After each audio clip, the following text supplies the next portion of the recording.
Hello and welcome to the Can I Retire Now podcast with your hosts, Nick Russell and Becky Wagoner. I'm your podcast producer, RJ Malik. Nick and Becky, as always, good to see you for another podcast. Looking forward to it. And I'm looking at the title of your podcast from the notes that you sent me. And today we're talking about annuities. Yay, confetti, everyone's favorite topic, annuities. But the goal of the episode is to get through it without people falling asleep while they're listening to this. That's the goal. But it is important. The information is very helpful. It is. And this is something that I think of any financial product that people come with a preconceived notion of. This has to be number one. Either people have had really good experience, they know someone who had a really bad experience.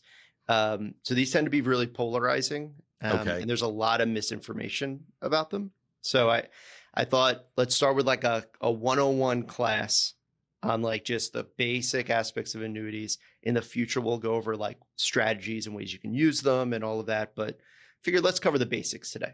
All right. And we're going to do our best to not sound like a finance textbook or a dictionary while talking about these. Okay. So, you know what? To start on that note, Becky, well, why don't I ask you, what do you think an annuity is?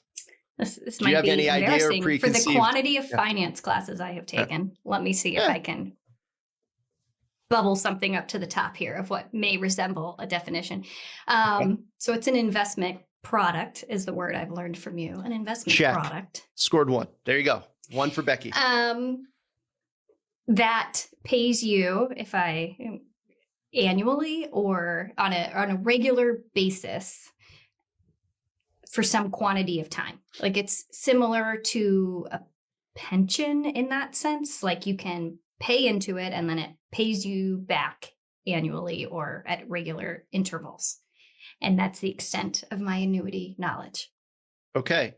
That wasn't terribly incorrect. How about we do that? That was reasonably semi-accurate. So B minus? I get a B minus? Yeah. Definitely like B's get degrees here. So that was good. That was basically as good as I can expect for someone who's not an insurance agent or financial advisor. So yes, investment vehicle. Works for me. Okay. Yeah. Pat yourself on the back. There you go. One thing a lot of people don't realize is that annuities are also technically insurance products. What? They are offered by insurance companies. And not like your Vanguards or Fidelities. Like a life insurance? So think of it like life insurance. Yeah. So companies that provide life insurance tend to be the ones that provide annuities. Yeah. It's got one foot in each world. Okay. Yeah. Which is what I think part of the problem of what makes them so complex when people kind of come in with preconceived notions of how they work and why they're good or why they're bad. There are a couple different types of annuities that all have different kind of bells and whistles. But a few of them could provide a lifetime income similar to a pension.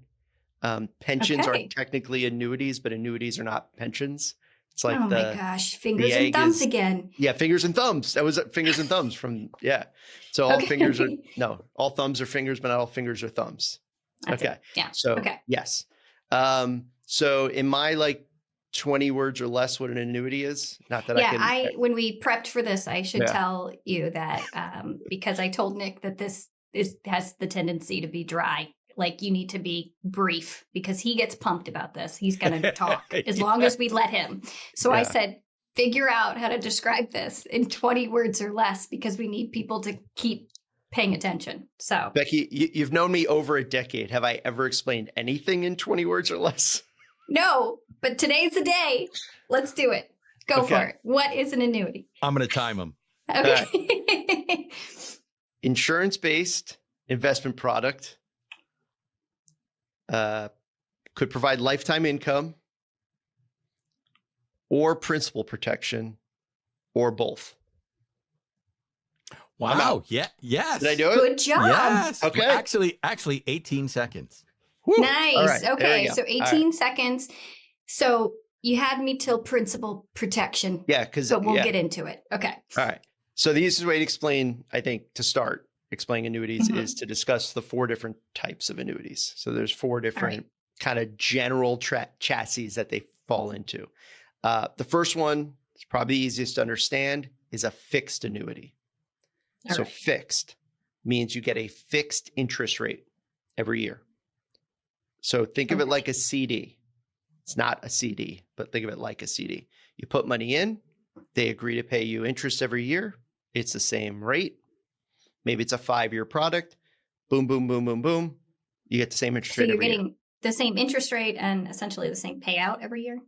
So you can take that income, or Mhm. you could just reinvest it within and a little compound interest. Okay. Pretty straightforward. Fixed. Yeah. Boom. Can't lose Got it. money in any given year. It's just like a CD, it's just paying interest.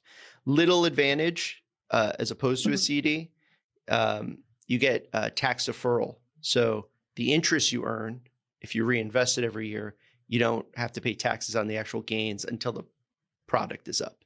I mean, eventually they're going to pay taxes, but you just get to put You've it off. learned. Okay. You've Yeah. learned. The I've IRS learned. They're does always not going to forget. collect taxes. Yeah. It's going to happen no matter what. Okay. All right. So that's Good. fixed annuities. So obviously, people that would look for fixed annuities are people that are looking for CDs, kind of like similar in facet, kind of more conservative. Principal protected is important. Not to be confused with our second chassis, which is called fixed indexed annuities. Chassis. Are we talking about cars? Okay. Sorry. Yeah, I don't know. It's the word I'm using. So I just stuck with it. Number 2 is fixed index. Annuities, or FIAs, which is obviously just FIAs. fixed Okay. index annuities. Yeah. So these are one of the more common. So in these, kind of feels like a fixed annuity. You can't lose money in any given year. But instead of getting a fixed rate, it follows an index, hence the name. So think of it like the S&P 500 is the predominant stock index. It may say something like, hey, in any given year, you get whatever the index earns up to 5%. But if the market's down, you lose nothing. But so the index is variable. Correct. Okay. And it's not always the S&P. It might be Okay. some arbitrary index that they've created, like a minimal volatility thing. That you're traditionally not going to get 8+% in these types of products, because they're either attaching your returns to a low volatility index, which will gain or lose very little, or you get like 50% of what the S&P earns in a given year. So, when I look at these, it's a safer side. Absolutely. Kind of thing. Yeah. Okay. Fixed is like conservative. Fixed index is like a notch above that, in my opinion. So it's for risk of adverse people. Absolutely. Okay. And I fixed like it. indexed is where you start to see some of those things, like you talked about lifetime income, where you start to see riders or benefits that are attached to those products that may say something like, hey, you get this more modest return, but starting in year 5, you can get an income payment for the rest of your life, or you can get an income payment that you and your wife can get, like for me, right? That we can both get invested in it. If you stay invested in it. So you start, so you can say, okay, I'll be a little more modest in my returns, a little more predictable, but I'm getting this income benefit, or death benefit, or there's a lot of different. These riders is the term they use. They're all these little bells and whistles and things you can add onto these contracts to make them look more appealing. Yeah, and make them hopefully fit what your needs are. Okay. Nick, I have a question. Would that be then more attractive to a person who is in retirement? They're not earning any money anymore. Is that something that a person who's in retirement would find appealing? Yes. So conceptually, the fact that you would get an income payment predictably, say every month or every year for the rest of your life, appeals way more to someone who doesn't have employment income than doesn't have another income. Yeah, like for me, I work, so I don't need an income. Plus, I have enough time to maybe invest a little more growth orientedly. Yeah. I don't need the principal protection, right? If the market goes down, I just keep plugging money away and we ride it back up. So that's usually the people that are a better fit for those types of products. Okay. Number 3, what's the third type? Number 3 is, it's called a RILA, RILA. Ooh, fancy. I know. Okay, RILA. Registered Indexed Linked Annuity. Now, I know we talked about fixed and we talked about fixed index. Now, this is a registered index linked annuity. Yeah. Indexed linked annuity. Annuity. This is a fairly new term. They, for a while, called them structured annuities and then rebranded, I guess. And these have only been around maybe 10 years. But I am a huge fan. Huge fan. Your New Jersey's coming out. Huge. Huge. It was a huge. Okay. Right. This is a huge thing. Anyway.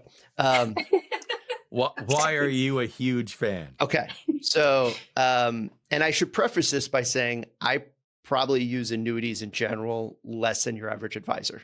And this is just personal practice and preference. I use them. We'll talk about like strategies, but I use them to the minimal extent that they serve the purpose. And then we do other stuff with clients. Okay. But registered index linked annuities, or RILAs, they don't have principal protection. So it's the first kind of, you don't want me to call them chassis, I guess, first little section that they're not principal protected. But what an example of what this might look like is you follow an index again. So let's say now the S&P 500, over the course of a year, you get whatever the S&P 500 earns, and let's say traditionally up to a cap, but that limit might be 15%. Okay. But if the market's negative, instead of you losing nothing, maybe the insurance company eats the first 10%, 15%, or 20%. So it has to be like way down. Has to be way down. Lose something. Yeah. And then recently, so this is a little recency bias, I guess, but recently, because interest rates have been higher, these products have gotten really rich in benefits. So like I have a product that I've used with clients that it's a 6-year investment, but it follows the S&P for those 6 years. You get 140% of what the index earns on the upside. So you get well above what the market earns. And again, on the downside, it'll eat like the first 10% of losses. So you get something like that where, RJ, you talked about potentially this being good for retirees. Now, this is something that could be like a pre-retiree into retirement kind of vibe. Because now maybe you're getting returns that you wouldn't normally be able to earn because of your risk tolerance, but you're still getting a little bit of buffer or downside protection against that. And I like them. I think it gives people an opportunity that might be a little more conservative to invest a little more growth oriented because there's some protections.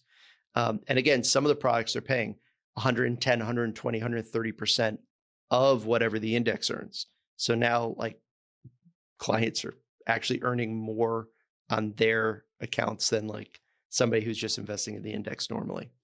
All right. And the fourth type. So the fourth type of annuity, I think is the reason why most people have preconceived notions about annuities, is variable annuities. Oh, so, okay. This is the troublemaker?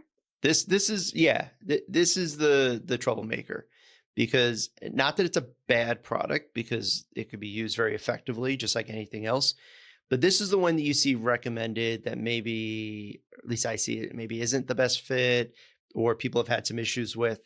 So variable annuities at their core are no different than investing in the stock market, like in mutual funds. And in fact, they're usually made up of mutual funds, but they call them sub-accounts, but they're essentially mutual funds.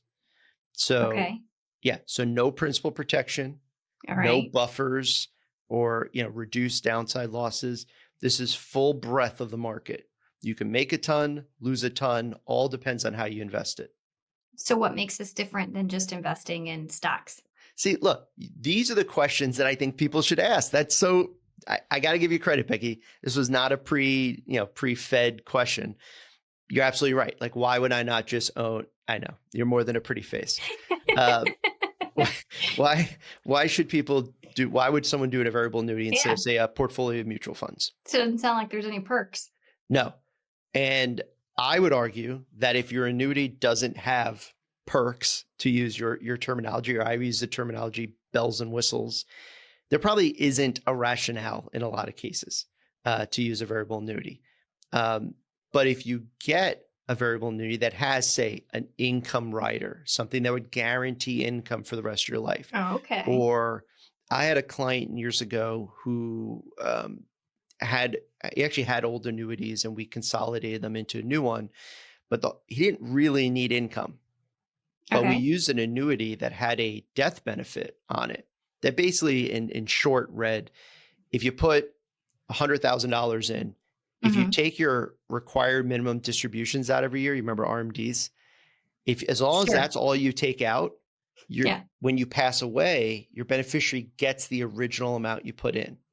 So it's basically like buying a life insurance policy. Yeah, I was going to say, this sounds like life insurance. It was like a really cool feature on one of these old products. And we knew that he was not doing well health-wise.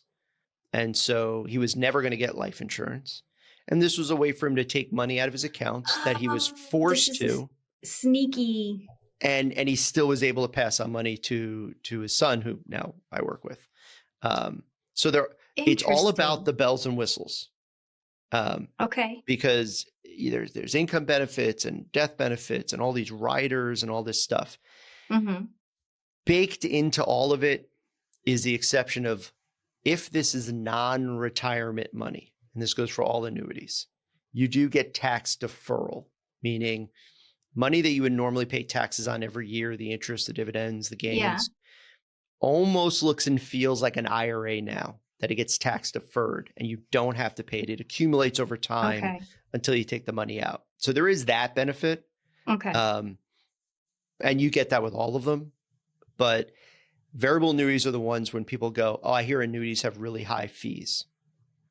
They're talking about variable annuities. Fixed annuities and most fixed index annuities have zero fees. And actually, so we're paying fees on variable? Oh, yeah. Like annually? Yep. So internal expenses in a variable annuity are usually named M and E for mortality and expense. So many letters. Okay. I know. Mortality and what? And expense. Mortality and expense ratio, or mortality expense fees. And the idea there is that's what the insurance company is making as profit, right? They're going to charge you, let's say it's 0.5% or 1% a year. That's baked inside. You're never going to see it. And this is why advisors, I think, have to be more education based. Let people know that this exists. Not necessarily a bad thing that there's a fee. But if, let's say, you bought an income rider, something that says, oh, if I start when I'm 70, I'll get this income for the rest of my life. But now you're 80 and you never press that button and start taking the income, you might have been paying the M&E expense plus an additional rider expense on something you never wound up using. So that's where I think people have to be very aware of what they're buying, why they're investing in it. And then if it's something like a lifetime income, I always tell clients, imagine this money's gone. Like, this is the last thing we're ever going to do with this money. Because in theory, if we're going to invest in it, say for 5 years and then start drawing income, we're going to draw it out for their entire life, maybe their spouse's entire life. And it really is their entire life. Like, it's not like we're saying life, but it's actually 20 years. No. They're their life. Okay. So, and even kind of double down on that idea, pick a number. Let's say you put 100,000 into something and it grows to 200,000 and you start drawing income. Let's make the math really easy for me. Let's say you get 20,000 a year. Well, you think my account's going to run out in 10 years, 20,000 out of 200,000. Nope. That account balance can go to zero and you'll still get a payment from that insurance company. So annuities can be really good and really helpful. So this sounds like product, because I'm in the know now.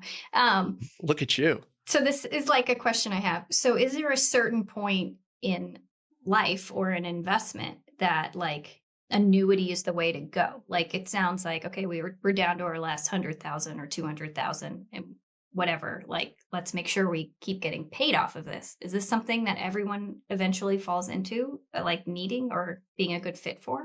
Well, not everybody, right? You can't like Okay. brushstroke and say, "Oh, this is great for everybody." I would say, kind of akin to what RJ asked earlier, they're traditionally going to be more attractive for retirees and pre-retirees. Maybe people in that last 5 to That's 7 years everybody. before. No, it's Retirees. not us. Like close to retirement. Yeah, Okay. like When you say let me, pre-retirees, okay. Got Becky, it. if you let me finish my thought Oh, wow. in Quiet. 20 words or less. Should I put a striped shirt on and get a whistle here? No. Let me stretch out a little. I said 5 to 7 years before Oh. retirement. So I'm sorry to tell you, we're not within 5 to 7 years of retirement. We're still what I would consider a wealth accumulator. We are still growing our wealth. We're not Okay. pre-retiree, but you can invest in a product, say 5 years before your retirement, allowing it 5 years for those benefits to grow and maybe get really, really, juicy. And the then perks to kick in or whatever. then plan to press the button in 5 years and start drawing your income. Yeah. Okay. I wouldn't say it's as someone runs out of money, like your original thought was, when they get down to the last 100,000, because like the fixed annuities and fixed index really have a lot more to do with just risk tolerance and not wanting to lose money. The RILAs, the variable annuities, and I guess the fixed index that have these income benefits are more about producing you income. So you would have probably already needed to do something before you got to your last, 100,000 or so. That's why people think of retirement planning as accumulation, and I need to do whatever I need to do to grow. Most of my conversations with clients, unless they're under 50, if they're 50 plus, we're talking about retirement income. Now we have to accumulate to get there, but with the idea of doing what once we get there. So don't just accumulate, put in your 2 weeks notice and then call up a financial advisor and go, cool, now what do I do? Like there are probably things like this you could have been putting in place for the last 5, 7, 10 years. Okay. So that you're ready. Yeah. So planning is very important. Imagine that, RJ. Okay. Imagine that planning is important. And the annuities will be based on what your individual situation is. Absolutely. And in preparation for this, because I thought, this is another thing, product related, but something a lot of clients ask me about. Becky and I started to veer into scenarios where this would make sense. And I said, we have to take a step back. There's different types, different reasons. We're going to do future episodes where I'd like to walk through some examples of where like success stories or failures of where people did or did not use these types of products, right? Because I think that would be more. And won't you have to adjust? I'm just looking at my life experience. I don't plan on retiring. So I plan on working because what I do is not physical. And I have 4 friends from college who retired from their job. Their wives told them to get out of the house because they were aggravating them. And they've now picked up other jobs, just, part-time jobs and things like that. I think you'll see more of that. So won't you, as a financial advisor, Nick, have to adjust to how people are living their lives differently? It's not the traditional, okay, I'm 65, I'm retired, and that's it. Go sit by the pool. We're done. Yeah. RJ, I should have recorded that for a Sunrise Wealth Advisors ad, because I got to tell you, 20 years ago, 30 years ago, I would say even as recently as like 10, most people that worked at a job for 30, 40 years had a pension. A pension, remember, fingers and thumbs, Becky. Pensions are annuities. Annuities are not pensions. But if you retired and had a pension, like my dad retired, had a pension, had his Social Security, that's what he retired on. Never was going to go back to work unless he needed to, right? But now, if you have the flexibility, and we are seeing it a ton, people working part-time, people doing, my mom did it, just doing something to keep you busy, keep you social, but provide you income. Yeah, you may not need as much of this like regular pension-like income because, especially if you're working and you have some income. So first you need less. So maybe your other assets have more time to grow, and maybe you wouldn't get as much benefit from this. That's why even when we talk about something like this, and I think as it carries through all of our episodes, there's not a perfect answer for everybody, right? Everybody's situation is a little different. you got to talk to your advisor. But in the future episodes, I want to go through a few examples, I think, that would kind of, dive into this a little more. But learning about the 4 type of annuities, woo, what a rush today. I know. I got to tell you, I can tell your whole life changed. And RJ, you mentioned your 4 friends that the wives are kicking them out of the house. Yes. We're recording this on a 3-day weekend where I spent like every minute of every day with Becky.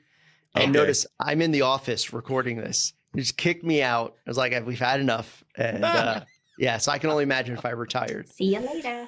Yeah. I had one wife of a friend pull us aside. My wife and I, we were out to dinner or we were out someplace, and the husband left, and the wife was like, "He's driving me crazy," because he had retired. "He's driving me crazy. He follows me everywhere I go around the house." And she's like, "He's got to get a hobby."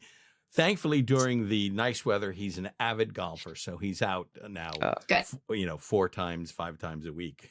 So, and with her blessing, of course. Yeah. Yes.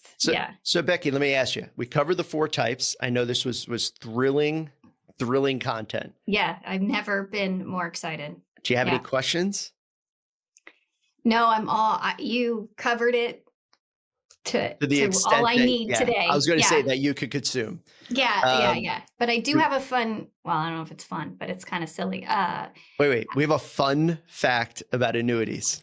I don't think that's possible. It was hard to find.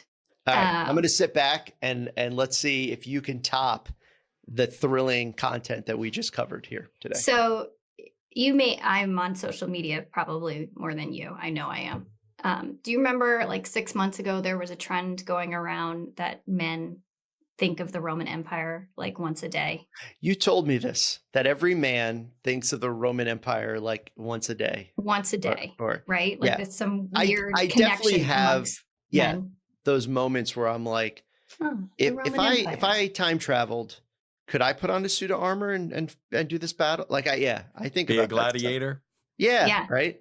And the answer is no. For the record, I would get murdered. Same immediately. here. Yeah, it would be over. I am not built for that. I would be lion feed in a second. Yeah. Well, good news for you as we're talking about annuities today, because they date back to the Roman Empire, apparently. Okay. Really? This is according to the internet, so we're going to take everything, with a grain of salt. But why would the internet lie to you? Sorry, go ahead. That's what I'm saying. MassMutualAscend.com says annuities date back to the Roman Empire. The idea of a guaranteed income was called an annua, ANNUA, which is Latin for annual stipends. Oh. So in exchange for making a big payment, Roman citizens would receive annual income every year. So there is your Roman Empire moment of the day, gentlemen, right here.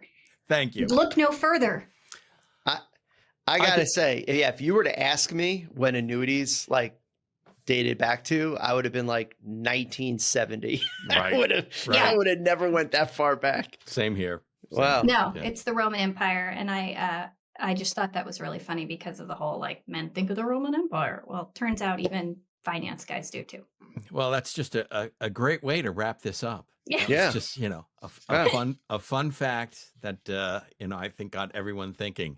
Banger from beginning to end, right? Yes. Yeah. So if you want more information about how annuities work and all that stuff, if you didn't get enough here today, how about that for a segue? Yeah, I'm getting better at this. Yeah. Contact information. Yes, Nick, go ahead. All right. Contact info. sunrisewealthadvisors.com is the website. Believe it or not, I think we do have a reference section in there if you want to look up definitions and things like that. But you can find us on social media. Becky's on there more than I am, but you can find us on Instagram and Facebook and X and LinkedIn. All exciting stuff. We have a few. I don't want to teaser. I'm going to throw a teaser out there. Go ahead. Becky and I have a few interviews lined up. So we're actually going to be bringing on a few guests to talk about things they're experts in to kind of give a different perspective. So we're excited about that. And double teaser. I know. I don't know why. I'm just going to share all of it. I'm going to spill the beans. I can't keep a secret. Like you are. So we are. We just did an expansion of the office as part of just the company growing. And we dedicated a room for podcast recording. Becky and I will be next to each other in the same room at some point here in the future. So much together. Oh my God, you won't be able to get rid of me. You'll want me to start playing golf more. So I do need to invest in a striped shirt and a whistle. No, it's going to be amazing. Yeah. A white flag. White flag. Something. Mm-hmm. Yeah, I'll have somebody here at my office just come in and like throw the penalty flag in. Yeah, penalty flag, or do we need to get a penalty box? Oh, make me sit in the corner while Becky gets 5 minutes to talk. Yeah. Yeah. That's it. Don't give her any ideas. We'll wind up with another at home. Okay. Thank you. Becky and Nick, thank you so much. And as always, we're looking forward to your next podcast. And thank you for listening to today's Can I Retire Now podcast. Until next time, for Nick and Becky, I'm RJ Malik. Thank you for listening to the Can I Retire Now podcast. Click the follow button to be notified when new episodes become available. Visit our website at www.sunrisewealthadvisors.com or give us a call at 407-351-3476. And don't forget to click the follow button to be notified when new episodes become available. The information covered and posted represents the views and opinions of the guest and does not necessarily represent the views or opinions of Can I Retire Now? The content has been made available for informational and educational purposes only. The content is not intended to be a substitute for professional investing advice.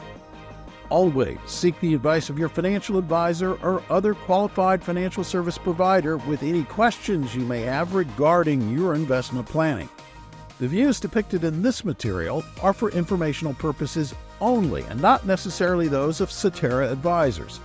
They should not be considered specific advice or recommendations for any individual. Neither Cetera Advisors nor any of its representatives may give legal or tax advice. Securities and advisory services offered through Cetera Advisors, LLC, member FINRA, SIPC, a broker-dealer and registered investment advisor. Cetera is under separate ownership from any other named entity. 6052 Turkey Lake Road, Suite 101, Orlando, Florida, 32819.